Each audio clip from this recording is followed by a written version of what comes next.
Yeah, that music reminded me of something, Ronald. This is the NBA triple double first and foremost, and Ronald Cabang is my co-host every single day, Monday through Friday at 12:30 Eastern Standard Time, live.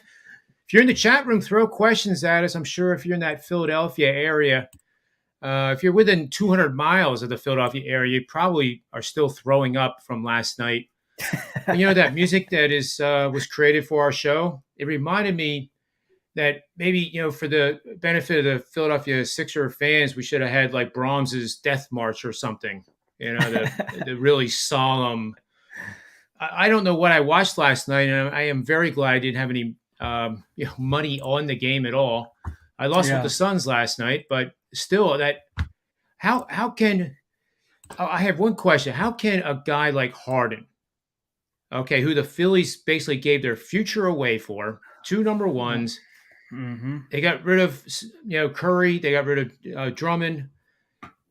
How can he go 22 minutes in an elimination playoff game and not take an effing shot? Yeah, that's I so mean, tough to see. Tough to see, especially where where he came oh, from and his play style and all that stuff. It's tough to see that. You just when players get older, their game changes. But you just didn't see. I didn't see that happening here. That was a surprise I to didn't me. either.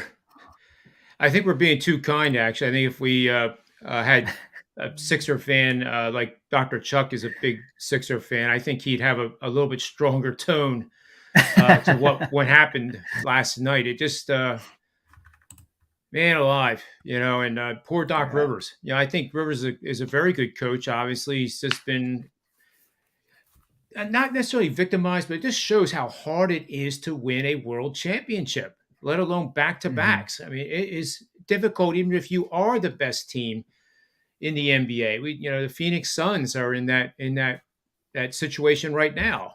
Uh, Hmm. the Heat look like the real deal again, and whoever wins between the Bucks and the Celtics in that series is if last man standing, they're going to be tired going into that game. While now Miami's going to get at least 2 or 3 days extra rest. Extra rest. Yeah. Yeah. Yeah. So Not only that, Lowry has been able to rest as well. He hasn't played the last two games, so he's got even that's more right. rest. Yeah. Yep, and that's a good thing. I mean, rust it can create some rust, but at this time of the year, that rust comes off pretty quick if there is any at all. Yeah. But we are going to talk about the Celtics and the Bucks first, and what we have here is a situation where let me just get the graphic here. The Bucks are only favored by 1.5, and we have a series where we had talked about the home favorites had gone on a 12-0 run until the Celtics Hmm. lost at home after they blew a 14-point lead with 10 minutes to go. Emotionally, you would think that how in the world is the Boston Celtics going to come back from that disaster? I mean, instead of being up Hmm. 3-2 with 2 games to go, one of which is at home in game 7, you now are down 2-3 and have to go to Milwaukee to try to win again. It just seems very unlikely. But I do have a situation here that's 16-4 against the number and supports the Celtics, Ronald. It's Hmm. very simple. It's playoffs, series game 6. If you lost at home in series or in the game 5 and then had won in game 4 on the road, you are 15-5 straight up, 16-4 against the spread for 80% winners, and that goes back 20 years. Now, what I want you to do is either you can agree with me, or I want to see you punch holes into that angle so that I don't end up betting on the Celtics because it does seem really hard. Like after Marcus Smart had what did what he did, Hmm. and Drew Holiday had those spectacular plays. I mean, how do you respond in 48 hours to come back and play in the enemy's territory? It's going to be pretty tough for him. Yeah, for me, I don't blame Marcus Smart really because I think he wasn't the only one that made mistakes in that game. I think Jason Tatum made a lot of mistakes. I think one thing that I've seen, especially in the last two games, is Tatum's ego is really getting to him. I feel like I think he's thinking that he deserves the calls that he's not getting, and that's affecting a lot of things. I mean, he's taking 3-pointers and falling to the ground barely being touched, hoping for that foul call. And then other things too, when he doesn't get the call, he doesn't run back on defense, and all of a sudden, the Bucks are playing 5-on-4. He's shooting these 3-pointers. He should be the last person. He should be the first person back on defense because he's the first. He's the closest person to the other side of the court. That's right. But he's not doing it. He's missing a lot of opportunity to get back on defense. He's it's really affecting his game overall, and it's affecting the Boston Celtics overall. He's supposed to be their leader, one of their leaders, and it's not happening. He just, yeah, I think there's something going on there. To close out the game, Marcus Smart, obviously he was trying to be a hero there. And he was trying to do what he had to do, but Drew just played solid defense, and that's how the game went. I was on the Celtics that day, and I was pretty sad how it went because obviously we had the lead, and it kind of went away in the last few minutes there. As far as trends, I see where you're going with the Celtics here, but with the line where it's at, we're really just thinking about like who's going to win the game, right? 1.5-point Yeah. favorites. And in this spot here, I think the Bucks are the way to go throughout the regular season and into the playoffs as home favorites in conference games, 21-8 straight up. Even though they're not covering the spread, that doesn't really matter in this spot because the line's only 1.5.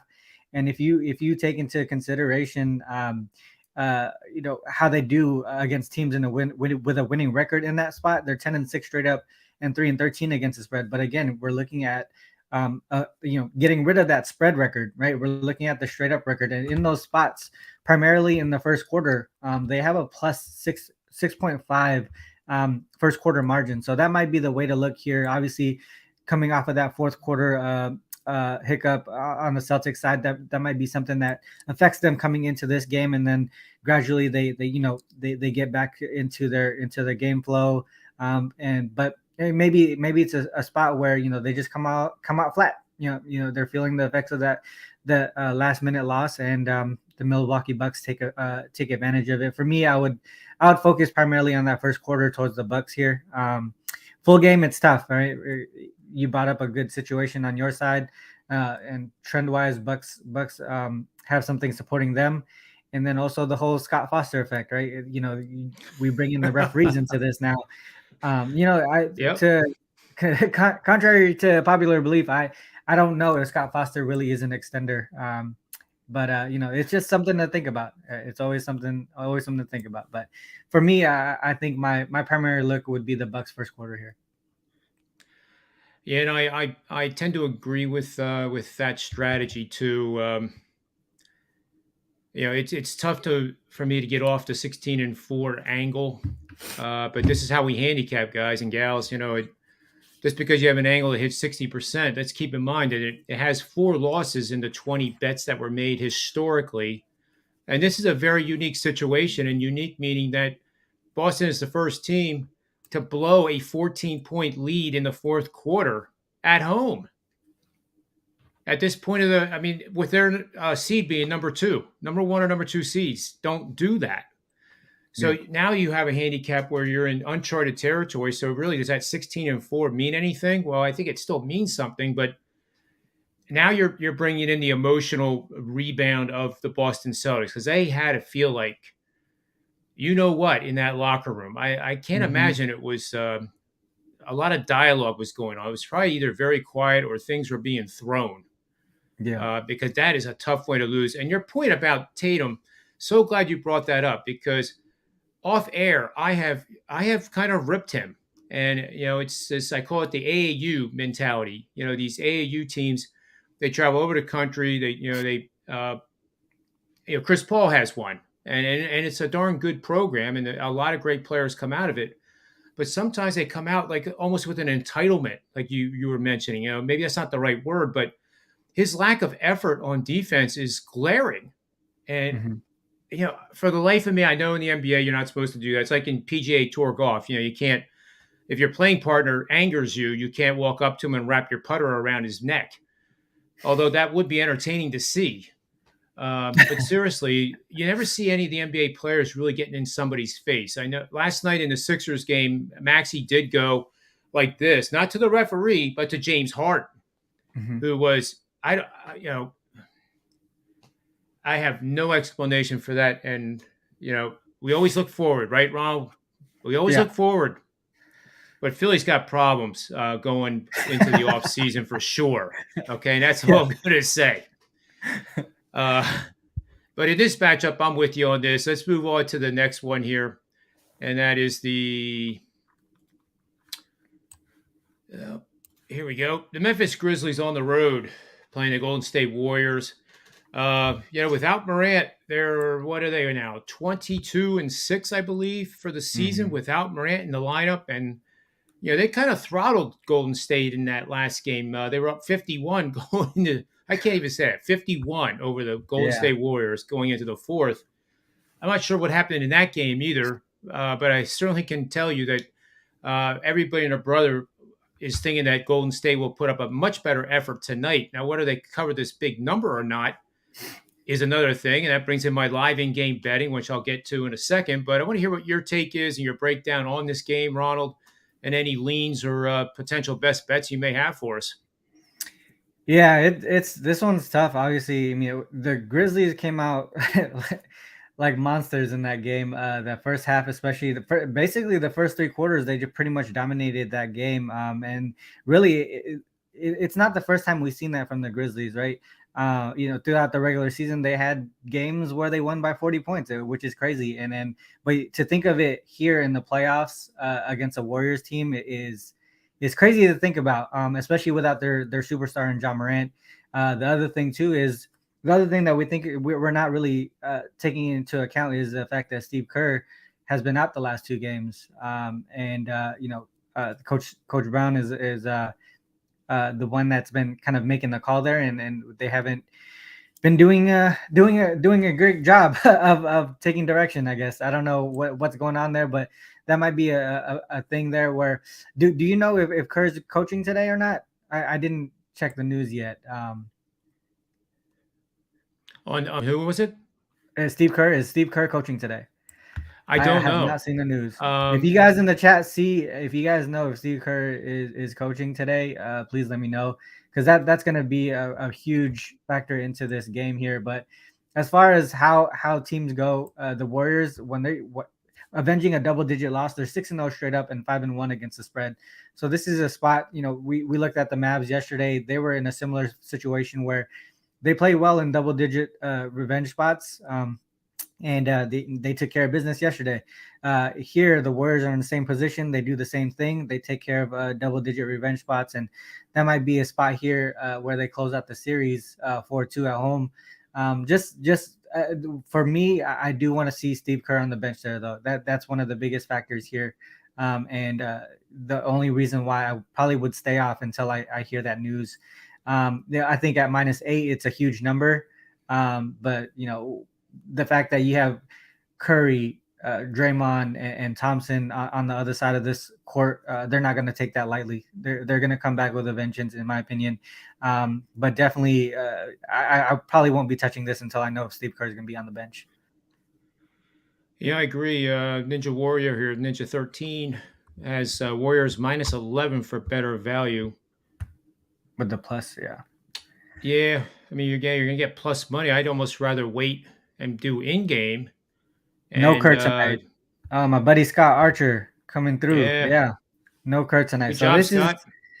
this is something I probably would stay away from at this point. I can't trust the Warriors right now without Kerr on the bench. So for me, I would probably lean towards the Warriors, but I probably won't put any money on it. That's not something I would do right now. Yeah, I've wondered about that. I'm being serious. This might come across as comical, but with technology the way it is, Ronald, why can't they have him coach remotely on a That's what video I was on a thinking. I TV, was right? thinking too.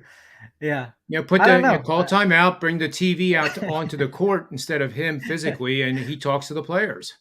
Yeah, yeah. No, I don't I have know. no clue. Yeah, I always thought that. So because if you think about college football, you had coaches who had Yeah, COVID coaching from like the stands or like somewhere in the bleachers, somewhere out there. I remember that was one of the situations with Alabama, if I'm not mistaken. So yeah, I don't know why they don't do that in the NBA. But it's tough. I just can't back them right now. You would think he'd be in communication with the coaching staff at least somehow, some way. But maybe there's a rule against it. If you're out, you're out, and you're exiled from the team until you're healthy. Mhm. And that's coming from the Atlantic. That's a very good source. I Athletic, know yeah. Tony Finn told me yesterday that you need to have two negative tests. Now, whether that's a player and coach, but a coach definitely needs two negative tests within 24 hours of each other. So Mhm. I guess he might have taken the first one and it was a positive. There's no reason to take a second one because the Yeah. timing of it would have been probably the second one pretty close to game time. But that is unfortunate because this is a team where the coach does have that kind of influence on the team, and I think you're right. I think 80% of their struggles are related to the fact that he's not on the bench. What else does Scott have for us here? This guy's a wealth. He's a resource. Yeah. Almost certainly not coaching Game 6 tomorrow, and could be out if there's a Game 7. He's in all the planning meetings via phone and video call. I bet you Scott might be just a Warriors fan, perhaps. No, no, he's from Oregon. He's a he's a buddy of mine. Oh, okay, cool, Yeah. cool. Yeah. So I don't really have anything else to add to the breakdown here with this game, and I think in-game betting. If we're not going to bet it pre-flop, then the in-game betting probably stands to reason. But with Kerr out and the how dysfunctional that offense can be, it's hard to Mhm. make a case where to bet under or the over. And even if you get a feel for the game once it starts, it's so erratic. Mhm. Um, Golden State looked okay in the beginning of that game. They didn't. They looked not so good from like the late in the second throughout the rest of the game. So it might be a complete pass for me on this game, and I think that's what you're saying Yeah. as well. Yeah, I mean, The set, I'm thinking the Warriors win. There's a lot for me to support the Warriors to win this game. It's just the line is where at a point where you can't just say whoever's going to win the game is going to cover, and that's always a struggle here in the playoffs. When it comes to the total, yeah, Ninja, I was just gonna get to the total here. When it comes to the total, I'm looking towards the over in this one. There's some trends on the Grizzlies side that support the over here. 9-5-1 to the over as road dogs in conference games. That includes here in the playoffs.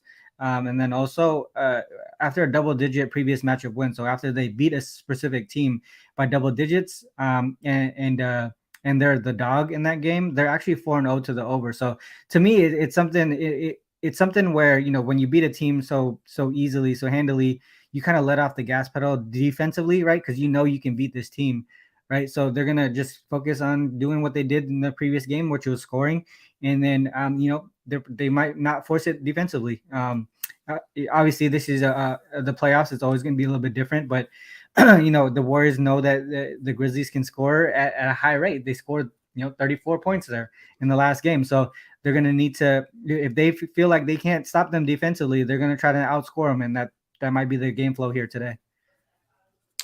I think you're right on that. I definitely think you're right on that. They take the yeah. I mean, it makes total sense to me, and we have plenty of analytical evidence supporting that as well. Shout out here to Alex Vale, one of my first ever followers on Twitter, and Yeah. the guy's loyaler than loyal. So 100%. He's my buddy as well. I love yeah, that yeah, that's right. guy. Warriors in the over, ride the experience. I guess that's what Philadelphia is doing and riding the process right out of town. I'm having trouble looking forward. I am. I'm having trouble looking forward because I Yeah. just cannot believe they gave away the future of Yeah. that I franchise like it. for I actually like that look by Ninja 13, that the Warriors team total over 113.5 is definitely a good look. yeah, and in games that they score that many or more, they are pretty darn good against the spread too in home games. We'll move on to the best bet segment. I'll see if I can run the query for that real quick while you do your best bet. Yeah, Mitch, if you pop into the Let's Cap today, I'll probably try to bring that up. I'll remember to bring that up on that show. Yeah, so as far as best bet, I think I'm gonna rock with the Bucks first quarter. I think they bring that momentum from the fourth quarter in the last game into this game here. Whether or not they win and cover, I think I'm gonna leave that to everybody else to figure out. That's that's too tough for me to call at this moment, unless I get other information that makes me feel like the Bucks are the right side or the Celtics are the right side. But right now, to me, I really like the Bucks to come into this one to take the W in the first quarter. Yeah, but I concur with you on that, and that's no relation to Tim Kerr. Anyway, that wasn't funny. But the Warriors here, when they score 114 or more points in home games since the start of the 2019 regular season and playoffs, 48 and 10 straight up, 44, 13 and 1 against the number for 77%, over under 40 and 17 and 1 for 70% winners. That dovetails right into your lean for the over in that game. So that's pretty good stuff. And that's what the line right now is what again? Um, let's go back to that slide. What is the total? What do you see? Do you have the total live by chance? For Because what game?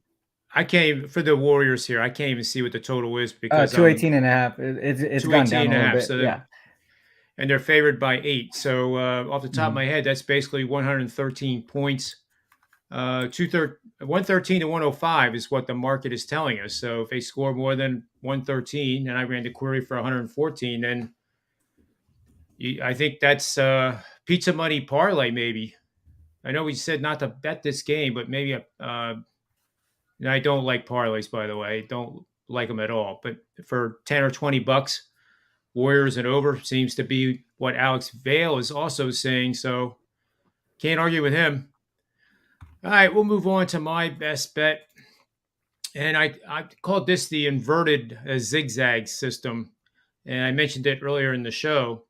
So reluctantly for the show, I'm not going to back Milwaukee here.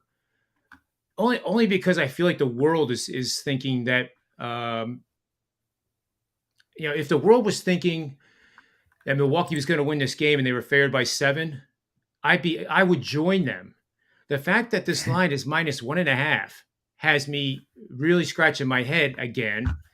And Boston knows they can win in Milwaukee again. Mhm. And Milwaukee knows they can win game 7 in Boston. So it's kind of confusing, but for what it's worth, you can take this information, do what you want with it. If you don't like it, don't use it. If you like it, then use it. But this is saying to bet the Celtics on the money line. You're betting on a playoff team that lost game 5 at home. That team won on the road in game 4, which they did. Now playing on the road in game 6. 15 and 5 straight up, 16 and 4 against the spread last 20 playoff seasons. And in case you wanted to know, 10 and 10 over under. So, one little correlate, if the total is 210 or more points, 6 and 1 straight up against the spread for 86% winners. Says to bet the Celtics on the money line. So that will be my show best bet. That is not a premium bet that's going to go out to clients, but it is one that I think has some serious merit. Yeah, So, JR, right before we leave, I brought up the question that Mitch was asking. The Grizzlies without John Morant here. If you want to go ahead and hit the share the screen. yep, there we There you go. go. So this is Give Me the Dog, one of the sites. I believe JR you use this as well. Sometimes for Yep, SDQL. This is yep. this season with the Grizzlies when John Morant doesn't play and they're facing an opponent with a winning record. 9-4 straight up, 10-3 against the spread here. Average scoring is 115.85, allowing 105.77. One reason, obviously you want to see who they've been playing, and that's why we switched it up to the winning record. And you can see they've been playing playoff caliber teams here. And this query was active the last couple games where they both covered. So I mean, it's something to take into consideration. Definitely, it's just really tough. It's just when it gets to the playoffs, this is really tough. The lines get a lot sharper. And obviously motivation's a lot different than what it is in the regular season. So we do consider these things. Maybe it happens again, but we'll see what happens. I just don't feel confident enough at this moment to put money on it and give that out as a play. Yeah, it's great stuff. What is it? You can probably type in real quick. What is it for road teams, or do you have that already in the query? Without John Morant as a road team. Yeah. In other words, take your query that you have right there. If it doesn't have the road team, Oh, okay, uh, yeah, yeah. So just yeah. So yeah, right. so against. Oh, there you go. That's a little bit different, but that looks way towards the under in this spot here. So 2-3 straight up, 3-2 against the spread in this spot. Without Ja on the road, against a team with a winning record, right? So they lost Yeah. that game there, but covered the spread um, by margin. The line was 9.5. Now we're seeing 8. So yeah, Yeah, that doesn't really tell us too much because the sample size reduced it sample to size is basically very, nothing. very yeah. Sample size is short. Yep. Also to note, two of these games were prior to even the new year. So yeah, Well, this is Gloria a has a tough call, question guys. for us. Yeah. Oop. Grizzlies first quarter. I kind of got to side with that as well. I don't think this game starts out slow and like in the mud like the last time they were in San Francisco. This seems to be a game that'll be they'll come out firing again. And who would have thought that Golden State would have played the second half the way they did after the way it started? It just seemed like it was going to be a barn burner right to the end, and then it just died. Yeah. So I I think leaning on first quarter Grizzlies is a pretty smart bet. I believe they've been Just hitting it pretty often too, so far in the playoffs. So it's definitely something that's trending in that direction. yeah, as soon as we're done the show for who's requesting the name for the site that we're showing there, Ronald, it's gimmethedog.com. I'll type it in the comment section. It's GIMMEDOG.com. So no V as in Victor in the website. So GIMMEDOG.com. Thanks, Mitch. And Yeah, Mitch, go ahead and put it in there for us. yep, you did. There it is. Thanks, Mitch.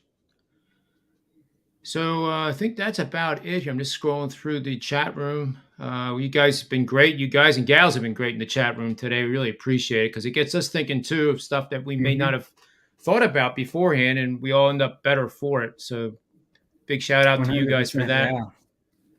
Yeah. We got a question too. Lastly, if we're going to do WNBA, I just put out my first WNBA premium book to my all access clients today. That's coincidental because that's your friend. I don't really know him, but that is something that we can consider for sure. We'll have to talk to the producers and see what they think. But Mm-hmm. if you guys Well, want to, we do a show with Jay Money. We've been doing WNBA shows. I think that's every other right. day. So that's something I do. Me, Jay, and Ski Profit from Wager Talk. Yep. Another guy named Tease, who's another WNBA guy. We've been doing some on his show. So, yep. Yeah, good stuff. So I guess that's probably it for the show, Ronald. I don't have anything else. You have anything going on Sports Memo you want people to know about?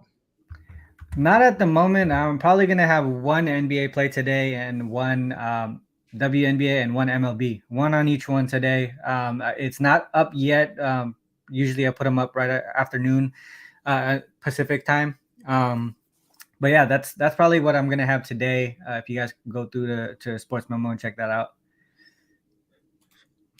Good stuff. I will have a similar card being released, one each NBA, possibly a three-pack in Major League Baseball. I have to finish up the models and the research on that. But WNBA is up now, and I'll tell you, it's got to be, as bad as it is to be a Philadelphia fan right now in the sports world.